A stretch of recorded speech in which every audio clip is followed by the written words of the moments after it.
Doutor Tiago, quem é o responsável pela gestão da crise empresarial, da empresa? Quem que é o responsável? Eu vejo que essa é uma boa questão para ser abordada pelo seguinte: o grande responsável pela crise ou pela decisão da crise é o gestor da empresa, é o seu border, é o empresário, é a figura do empresário. Mas essa figura do empresário, no mundo em que se vive, ela não deve caminhar sozinha nessa análise. Então, quem é o grande responsável é o tomador da decisão. E o tomador da decisão é as assessorias financeiras, jurídica, os conselhos de administração, os assessores, os contadores.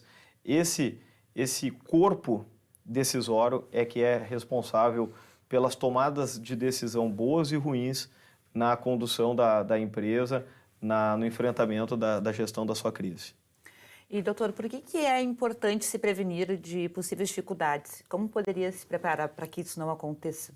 Eu vejo que hoje o principal ponto para combater e se prevenir a crise é o planejamento.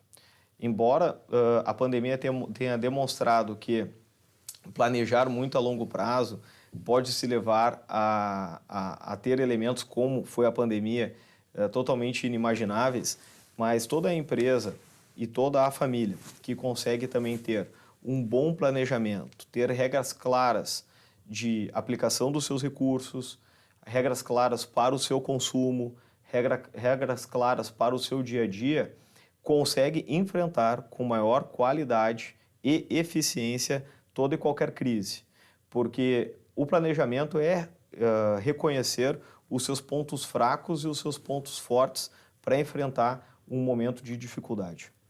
Doutor, podemos usar essas estratégias para o âmbito pessoal também, no sentido de organizar as finanças pessoais e sair do endividamento, por exemplo? Vejo que a organização pessoal ela é algo fundamental para o enfrentamento da crise. Falando-se especificamente do dia a dia de um trabalhador, ter essa organização ela é fundamental. Por quê?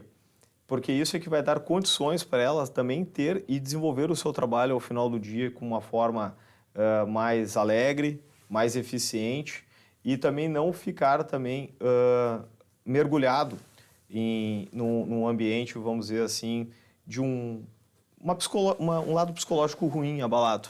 Então, realmente, muitas vezes se fala das crises empresariais, mas também tem as crises pessoais e a organização e doses de otimismos e mudanças de hábitos são importantes para fazer esse enfrentamento.